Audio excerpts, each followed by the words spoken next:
सभी बच्चों को मेरा एक बार फिर बहुत बहुत प्यार। बच्चों, आज के इस वीडियो के माध्यम से हम कक्षा 12वीं की पाठ्य पुस्तक बितान भाग 2 में लेखक श्री ओम थानवी द्वारा रचित पाठ अतीत में दबे पाँव का दूसरे भाग का अध्ययन करेंगे।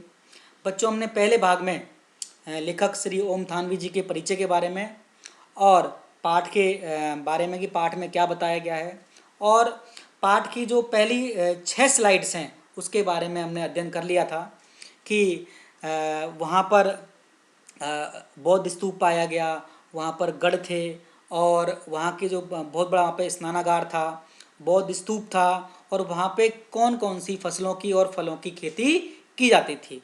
बच्चों, आज हम इससे आगे अध्ययन करना शुरू करेंगे। बच्चों, कहानी आगे बढ़ती है। लेखक जो खुदाई करने वाले जो हैं उनको दक्षिण में 20 खंभों वाला एक हॉल प्राप्त होता है जो शायद राज्य का सचिवालय, सेक्रेटरीट, सभा भवन या सामुदायिक केंद्र रहा होगा। सामुदायिक केंद्र जहाँ पर जनरल मीटिंग्स आयोजित की जाती हैं। गढ़ की 4 दीवारी के बाहर नीचा नगर था। नीचा नगर खुदाई की प्रक्रिया में टीलों का आकार घट गया था। नीचा नगर था, कहते हैं जो उच्च वर्ग की वस्तु थी वो वहाँ ऊंचे एरिया में थी और नीचे जो निम्न वर्ग की बस्ती थी वो नीचे एरिया में थी, नीचे वाले जो है ज़मीन से नीचे वाले भाग में। और वहाँ जनरली वहाँ पानी भर जाया करता था। लेकिन उच्च वर्ग की बस्ती थी जहाँ जो साधन संपन्न लोग हैं, राजा हैं या उनके जो कर्मचारी रहा करते थे वो बस्ती बहुत सुरक्षित और ऊंचे टीले पर बनी हुई थी। खुदाई की प्रक्रिया में जैसे बताया आपको टीलों का आकार घट गया था। प्रचलित व्यवस्था के विपरीत पूरब की बस्ती रईसों की बस्ती है। आज जो बस्ती होती है पूरब की वो पश्चिम में पाई जाती है, लेकिन उस समय मोंजलों के समय में वो बस्ती पूरब में थी। इसमें बड़े घर, चौड़ी सड़कें और ज़्यादा कुएं थे, ज़्यादा सुख सुविधाएं थी। मोहनजोदड़ो के सभी खंडरों की खुदाई करने वाले पुरातत्ववेत्ताओं का संक्षिप्त नाम दे दिया गया। जिन जिन लोगों ने खुदाई की वहाँ उन्होंने उनको उस खुदाई स्थल पर संक्षिप्त नाम के साथ में उनको दे दिया गया था। जैसे डी के हल्का है वो दीक्षित काशीनाथ की खुदाई के लिए रचा गया है। डी अर्थात दीक्षित काशीनाथ। बच्चों, डी के जो हल्के हैं क्षेत्र हैं ये दोनों बस्तियों में सबसे महत्वपूर्ण है। वो उच्च वर्ग की बस्ती और निम्न वर्ग की बस्ती में। शहर की मुख्य सड़क यही है। यह बहुत लंबी सड़क है तथा 33 फुट चौड़ी है। इस पर एक साथ 2 बैलगाड़ियां आ जा सकती थीं, बुलक कार्ट। यह सड़क बाजार तक पहुंचती थी। इस सड़क के दोनों ओर घर हैं। सड़क की तरफ जिस प्रकार आज भी सड़क के चंडीगढ़ ऐसे शहरों में देखा जाए आपको सड़क के दोनों साइड घर पाए जाते हैं और वो घर हैं उनका दरवाज़ा कहीं भी सड़क पर नहीं होता है। सड़क की तरफ जो है वो घरों की पीठ है, कोई दरवाज़ा नहीं है। चंडीगढ़ में भी इस शैली का प्रयोग किया गया है। सड़क के दोनों तरफ ढकी हुई नालियाँ थी, कवर्ड। एक हर एक घर में स्नान घर है, बाथरूम, और नालियाँ घर का पानी हौदी तक लाती हैं। हौदी मीन्स टैंक्स, जहाँ पानी कलेक्ट होता है। फिर वे जो हौदियाँ हैं वो नालियों के जाल से जुड़ जाती थी। स्वास्थ्य के प्रति ये जागरूकता जो खुदाई करने वाले हैं और लेखक है उनको आश्चर्य होता है कि इतने समय पहले भी लोगों को स्वास्थ्य के प्रति इतनी जागरूकता थी कि उन्होंने नालियाँ कवर कर रखी थी ताकि उनसे बीमारियाँ ना फैलें। बस्ती के भीतर जो सड़कें थी वो 9 से 12 फुट तक चौड़ी हैं। ये विश्व की पहली ज्ञात संस्कृति थी जानी जो कुएं खोदकर भूजल तक ग्राउंड वाटर तक पहुंची। बस्ती के कुएं पकी हुई एक ही आकार की ईंटों से बने हुए थे। ये ईंटों को पकाकर इस्तेमाल करते थे। यहाँ लगभग 700 कुएं पाए गए हैं। नदी, कुएं, स्नानागार, कुंड और बेजोड़ पानी की निकासी। क्या इसे हम जल संस्कृति भी कह सकते हैं? लेखक सवाल करता है कि जल संस्कृति कैसे कह सकते हैं कि उन्होंने जल का जो प्रबंध था बहुत अच्छे से कर रखा था। जलों के लिए कुएं थे, स्नानागार थे, बड़े बड़े कुंड थे बने हुए जलों के लिए, और सबसे बड़ी बात कि जलों की निकासी के लिए एक प्रॉपर और एक वेल डेवलप्ड ड्रेनेज सिस्टम था। बच्चों जैसा इसमें बताया गया कि मोहनजोदड़ो का एक कुआं है, ये बड़ा कुआं है, ईंटों से बना हुआ है। कितना शानदार और कितना मजबूत है कि इतने सालों की के ज़मीन में रहने के बावजूद भी इसके जो है मजबूती आज भी बनी हुई है। बच्चों कहानी आगे बढ़ती है। डीके जी, जो डीके का जी हल्का है, वो उन हल्कों की जो दीवार हैं वो ऊंची और मोटी हैं। यहाँ ये इस बात का सबूत दे रही हैं दीवारें मोटी होना कि यहाँ डबल स्टोरी के 2 मंजिले मकान रहे होंगे। सभी मकान पकी हुई ईंटों को आग में तपा करके उन्हें मजबूत बनाना, तथा ईंटें भी एक ही आकार की थी, 1/2/4 के रेशो की बनी हुई थी। यहाँ घरों में केवल प्रवेश द्वार हैं, एंट्री गेट, खिड़कियाँ नहीं हैं। बड़े घरों के भीतर आंगन के चारों तरफ बने कमरों में खिड़कियाँ हैं। घर छोटे भी हैं और बड़े भी हैं। सभी घर एक ही कतार में हैं। मतलब कितना शानदार नियोजन है इनका, कितनी प्लानिंग है। तथा अधिकतर का आकार 30 गुना 30 फुट का है, 3 × 30 फीट। कुछ इनसे काफ़ी बड़े भी हैं। सबकी वास्तुशैली, आर्किटेक्चर, मकान बनाने का जो शास्त्र है, वो तरीका है, शैली है, सबकी एक जैसी है। तो इनको मकान बनाने की शैली में भी यूनिफॉर्मिटी है और ये सब मकान एक जैसे लगते हैं। इसके बाद हम जाएं पूरब की ओर। पूरब में डी के बी और सी हल्के हैं। उन हल्कों में से एक घर में दाढ़ी वाले याजक नरेश की मूर्ति मिलती है। याजक नरेश, प्रीस्ट जो किंग थे वहाँ के, उनकी मूर्ति मिलती है। कैसी थी वो मैं अगले स्लाइड में आपको दिखाऊंगा। डी के जी हल्के से थोड़ा आगे एच आर हल्का है। एच आर हल्का किसके नाम पे पड़ा है? हेराल्ड हरग्रीव्स के नाम पर, जिन्होंने राखालदास बनर्जी के साथ वो खुदाई का कार्य कराया था। वहाँ जो एच आर हल्के के घरों में कुछ कंकाल भी मिले हैं, स्केलेटन मिले हैं। प्रसिद्ध नर्तकी शिल्प है वहाँ पर, जो मूर्ति मिली है उसकी, जो इस समय दिल्ली के नेशनल म्यूजियम में रखी हुई है, वो भी इसी हल्के के छोटे घर में उनको प्राप्त हुई थी। कौन से हल्के में? एच आर हल्के में। यहीं पर एक बड़ा घर है जिसे उपासना केंद्र समझा जाता है, वर्शिप प्लेस, जहाँ लोग मिल बैठ करके पूजा पाठ या आराधना किया करते थे।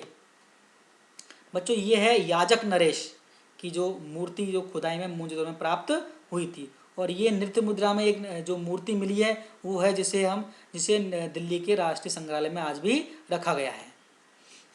बच्चों कहानी आगे बढ़ती है और पश्चिम में गढ़ के पीछे है वीएस हिस्सा है, जो किसके नाम पे है? माधव स्वरूप वत्स के नाम पर। ये सारे जो नाम रखे हैं वो खुदाई करने वालों के नाम पे रखे गए, जैसा मैंने आपको बताया। और इस वीएस हिस्से में रंगरेज कारखाना है, रंगरेज जहाँ पर रंगाई का काम होता था, जहाँ जमीन में ईंटों के गोल गट्टे उभरे हुए हैं। वो इस बात का प्रतीक है, इस बात का सबूत है कि उन गट्टों को देख करके ये भी अनुमान लगाया सकता है कि यहाँ रंगाई का कार्य किया जाता था। कपड़ों को या चीज़ों को कलर करने का काम ये करते थे। यहाँ 2 कतारों में, 2 पंक्तियों में 16 छोटे 1 मंजिला मकान हैं, सिंगल स्टोरी के। सब में 2-2 कमरे हैं। ये कर्मचारियों या कामगारों के घर रहे होंगे, लेबर क्लास के घर रहे होंगे या फिर वर्कर्स के होंगे। और घरों को एक यूनिफॉर्मिटी में बनाया गया है। मोहनजोदड़ो में कुओं को छोड़कर, वेल्स को छोड़कर अन्य सभी वस्तुएं, जैसे नगर की योजना है, बस्तियां हैं, घर हैं, कुंड हैं, बड़ी इमारतें हैं, ठप्पेदार मुहर हैं, जो आपको मैं सबसे पहले वाली जो पहली स्लाइड में आपको दिखाया था वीडियो के, जो पहले वीडियो में, चौपड़ का खेल है, गोटियां हैं, आदि सभी चौकोर हैं या रेक्टेंगल शेप की हैं, आयताकार हैं। तो ये इससे प्रतीत होता है कि ये लोग सौंदर्य बोध भी था इनको, ये सुंदरता के पुजारी थे। ये चीज़ों को यूनिफॉर्मिटी में देखना पसंद करते थे। उबड़ खाबड़ बेतरतीब चीज़ें इनको पसंद नहीं थी। लेखक बड़े घरों में भी छोटे कमरे देखकर हैरान हैं। इसका कारण है कि आबादी अगर जब बड़ी होगी या निचली मंजिल पर नौकर, हो सकता है कि ये जो छोटे मकान बनाए हैं वो है, ऊपरी मकान पर मालिक खुद रहते हो या नीचे वाले मकान पर नौकर रहते हो, या फिर आबादी बड़ी होगी तो उनको अपने जब घरों के अंदर भी घर बनाने की आवश्यकता महसूस हुई होगी। सीढ़ियाँ शायद लकड़ी की रही होंगी। ऊपरी मंजिल पर लकड़ी की साज सज्जा, डेकोरेशन की जाती होगी। अधिकतर घरों में खिड़कियाँ या दरवाज़ों पर छज्जे नहीं हैं, जो पानी से बचाव के लिए, ओट के लिए खिड़कियों के ऊपर जो लगाए जाते हैं वो नहीं हैं। गर्म क्षेत्र में ये चीज़ें आम होती हैं। हाथी, शेर, गैंडा आदि जीवों की तस्वीर से ये लगता है कि यहाँ जंगल भी थे, क्योंकि अगर जंगल नहीं होते तो इन्हें जंगली जानवरों के बारे में अनुमान नहीं होता था। ये सारे जो जानवर हैं जंगली जानवर हैं, हाथी, शेर और गैंडा। तथा अच्छी खेती से सिंचाई भी की जाती थी, खेतों की इरिगेशन भी की जाती थी। इस क्षेत्र में नहर के प्रमाण नहीं मिलते हैं। इसका मतलब कि ये पानी घटने तथा कुओं के अत्यधिक इस्तेमाल से भूतल जल के नीचे चला गया और बस्ती उजड़ गई होगी, तो इसलिए नहरें नष्ट हो गई होगी या नहरें नहीं रही होगी। ज़्यादा इस्तेमाल करने से जल है वो ग्राउंड लेवल से बहुत नीचे चला गया होगा। बच्चों देखो ये खुदाई में हाथी की तस्वीर इनको ये प्राप्त हुई है। इस बात से ये अनुमान लगाया जाता है कि उस समय जंगल भी थे और ये जंगली जानवरों से परिचित भी थे। जब परिचित थे तभी इन्होंने इस प्रकार की मूर्ति का निर्माण किया होगा। अब लेखक जब खुदाई वाले स्थल पर मौजूद होता है, तेज हवा चल रही होती है, हर जगह लेखक को साए साए की ध्वनि सुनाई दे रही थी, क्योंकि सब सुनसान है, हवा का ही शोर सुनाई दे रहा है सिर्फ। यहाँ सब खंडर है, रेलिक्स हैं, नहीं है, लेकिन घर एक नक्शा ही नहीं। लेखक मानता है कि यहाँ सब खंडर हैं, मकान नहीं है, लेकिन घर सिर्फ नक्शा ही नहीं होता, बल्कि हर घर का एक संस्कार में आकार भी होता है। किसी भी घर में घुसते समय लेखक को अनाधिकार चेष्टा का एक अपराध बोध भी होता था कि वह उन घरों के मालिक की आज्ञा के बिना ही उनके घरों में प्रवेश कर रहा था। सब घर खंडर थे। किसी घर के में एक घर से दूसरे घर में प्रवेश के लिए उन्हें दरवाज़ों की आवश्यकता नहीं थी। घर एक सीधी रेखा में आप सीधे से आप चले जाओ तो वहाँ किसी प्रवेश द्वार की आवश्यकता नहीं थी, क्योंकि घर खंडर में बदल चुके थे। फिर भी लेखक को उन घरों के मालिक की आज्ञा के बिना उनके घरों में घुसना से उनको अपराध का बोध हो रहा था, उनको बुरा लग रहा था। लेखक को यहाँ राजस्थान व सिंध गुजरात के घर याद आ गए उन घरों को देख करके। यहाँ ज्वार की खेती हजारों साल से होती है। मोहनजोदड़ो के घरों में टहलते हुए उसे जैसलमेर के गांव कुलधरा की भी याद आई। यह पीले पत्थरों के घरों वाला एक खूबसूरत गांव है कुलधरा गांव।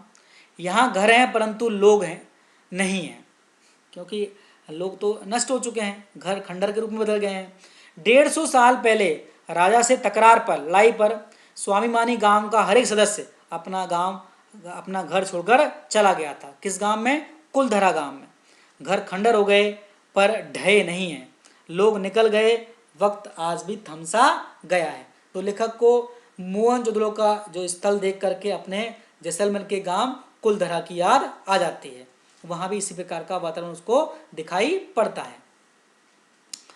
जॉन मार्शल जो उपनिदेशक थे भारतीय पुरातत्व सर्वेक्षण के, उन्होंने मोहनजोदड़ो की खुदाई पर 3 खंडों में एक विशाल ग्रंथ पुस्तक छपाई है।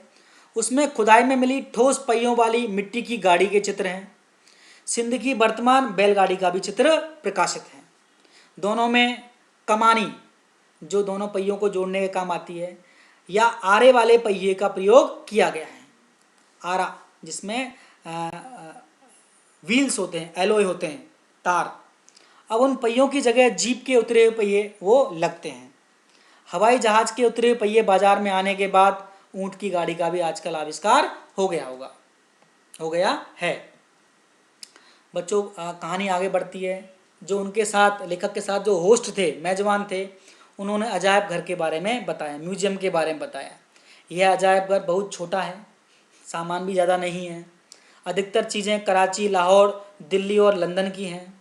मोहनजोदड़ो से ही 50,000 से ज़्यादा चीज़ें मिली हुई हैं। यहाँ पर काला पड़ गया गेहूँ है, तांबे व कांसे के बर्तन हैं, मुहरें हैं, स्टैम्प्स, वाद्य हैं जो बजाने के काम आते थे, यंत्र, चाक पर बने विशाल मृदा मिट्टी के बर्तन हैं जो कुम्हार चाक पर बनाता है, इस प्रकार के चौपड़ की गोटियां हैं, दिए हैं, माप तोल के लिए पत्थर बना जो हैं, उन्होंने जो बाट बना रखे थे, जो वेट बना रखे थे वो हैं, तांबे का आईना है, शीशा, मिट्टी की बैलगाड़ी है, 2 पाटों वाली चक्की है जिससे अनाज ये पीसते थे, कंगी है, पत्थर के औजार मिले उन्हें, सोने के गहने भी प्राप्त हुए। इस अजायब घर में औजार तो हैं परंतु हथियार नहीं है। ये बहुत प्रमुख बात रही है कि इनमें उनको सब कुछ मिला लेकिन हथियार प्राप्त नहीं हुए। बच्चों, ये मिट्टी की बनी बैलगाड़ी है जो म्यूजियम में रखी हुई है, ये सोने के बने गहने हैं। इसका मतलब ये लोग सौंदर्य बोधी थे, मैंने बताया आपको, सौंदर्य के उपासक थे, सजना संवरना भी इनको पसंद था। और ये मिट्टी की बैलगाड़ी मतलब बैलगाड़ी का उस समय प्रचलन था। पूरी सिंधु सभ्यता में कई हथियार नहीं मिलते। विद्वान इस बात से निष्कर्ष निकालते हैं कि यहाँ अनुशासन ताकत के बल पर नहीं था लोगों में, शायद सैन्य सत्ता भी ना रही हो, सैनिकों के रखने का रिवाज भी ना रहा हो। दूसरे, यहाँ प्रभुत्व या दिखावे के तेवर नदारत हैं, गायब हैं। लोग अपना तेवर दिखाने के लिए राजा महाराजा बड़े बड़े गुंबद शानो शौकत की चीज़ें बनवाते थे, लेकिन इस खुदाई में ऐसे चीज़ें प्राप्त नहीं हुई हैं। दूसरी सभ्यताओं में राजतंत्र या धर्मतंत्र की ताकत का प्रदर्शन करने वाले महल, उपासना स्थल, मूर्तियाँ और पिरामिड मिलते हैं, परंतु हड़प्पा संस्कृति में महल, मंदिर या समाधियाँ नहीं मिलती हैं। तो ये आडंबर प्रिय नहीं थे। ये बड़ा इंपॉर्टेंट क्वेश्चन बनता है बच्चों यहाँ से।